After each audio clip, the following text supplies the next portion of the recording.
Hello and welcome to the next instalment of Crit or Miss.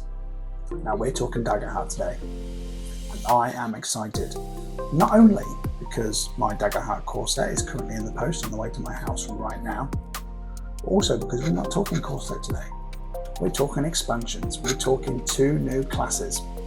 We're talking Fighter class and we're talking Warlock class.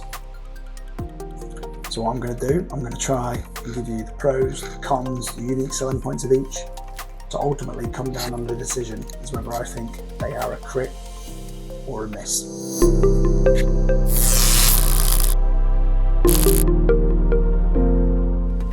Right, let's get into it. Fighter class. So if I could sum it up in a one-sentence headline, the fighter in Daggerheart emphasises martial prowess, unarmed combat effectiveness and tactical versatility through the use of stances and combo strikes.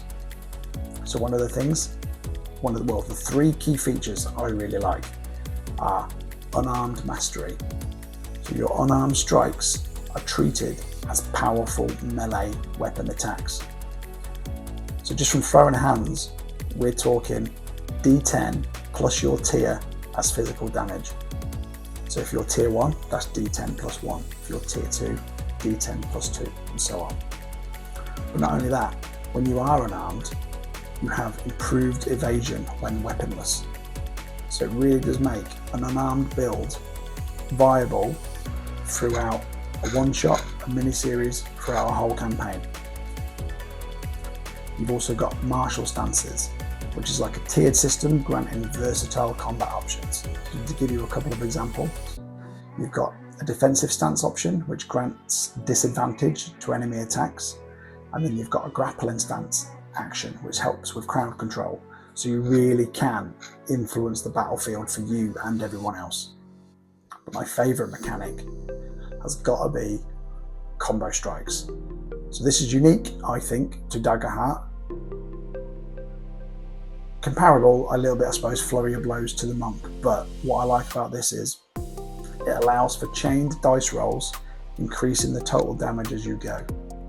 So if you get lucky with your dice rolling, you can potentially deal big damage one after the other. Obviously it's quite a high risk reward mechanic, but it does add quite a tactical depth and a cinematic feel. I mean, just think you're out there like Johnny Cage from from Mortal Kombat, or Chun-Li, just a flurry of hands and feet all over the place, taking people's heads off with right hooks. Oh, chef's kiss.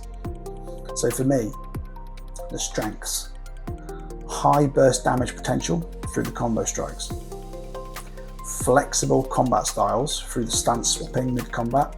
You, the GM, the other players, nobody knows what you're going to do next.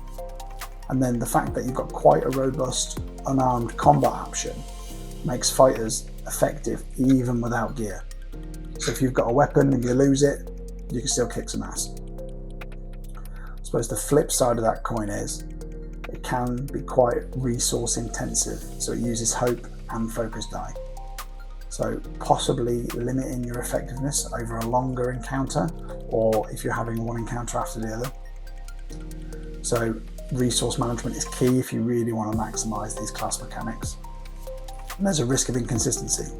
So if you're relying on combo dice every time, and you get into a bad streak and you start rolling badly, your combos are going to be flaccid. But the uniqueness of the combo dice mechanics really add a dynamism to combat for me, because it has the potential for every attack to be explosive and potentially fight ending. And the martial stance system provides a strategic tactical depth, so it encourages tactical thinking, decision making, and it's good for the brain, cognitive usage. So for me, if I was going to come down on the side of crit or miss, I think you know where I'm going with this. It's definitely a crit for me. Next up, we've got the Warlock class. So again, I'll try and sum up in a sentence for you.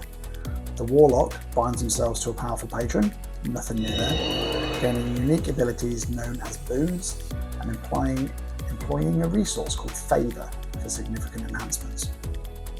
So stuff you'll be familiar with. The player create It's a player-created patron narrative which can really influence the play. So what I really like is you get to pick your boons from your patron yourself. So you get to create whatever they are, along with it, getting your GM to agree to them obviously, but then that can give you potential scaling of bonuses throughout the game. It uses what's known as a favour mechanic. So it's earned by dedicating downtime actions to your patron to give you then potentially potent bonuses to your actions. So you've got to balance the power against the narrative-driven resource management there, and it does require downtime to do it, but it's worth doing to gain those favours. And then you can also utilise Patron's Protection. So this is ability to turn things like successful enemy attacks into misses, or you can spend hope by spending hope, and you can also have the ability for the player to use the GM sphere against them. So it can really create a dramatic narrative between you and the GM and the other players, which I think would be really cool. So it adds for quite a high narrative potential through patron interaction. So if you've got really into role-playing and a role-play driven campaign, the Warlock class can offer some real good role-play opportunities between you and your patron, and how the others interact with you, interacting with your patron. You've got the ability for powerful, flexible buffs through your patron boons, because you get to pick them yourself. And the defensive capabilities through the protection of your patron can provide you pretty significant longevity if time gets tough. The flip side of that, though, is the dependency on favour does require regular downtime investment. So there's potential for you to kind of derail the narrative almost if you're trying to force downtime into the story where it doesn't quite fit, or you're wanting to have frequent downtime just for your patron interactions. That might derail it for other people, but I think that is outweighed by the deep narrative interaction and integration of your patron with you and the GM, and how that distinguishes the Warlock more from the conventional classes, and the potential tension between you, your power, and the patron, and the sacrifices you need to make could create some really engaging roleplay opportunities. So for me, I think, although it's not as clear cut as the fighter, I do think I ultimately probably land on crit for this as well. But obviously, this is not an authoritarian system. We live in a democracy, people. Tell me what you think in the comments. Do you think it's a crit? Do you think it's a miss? Which one of these are you most excited to play? Let me know.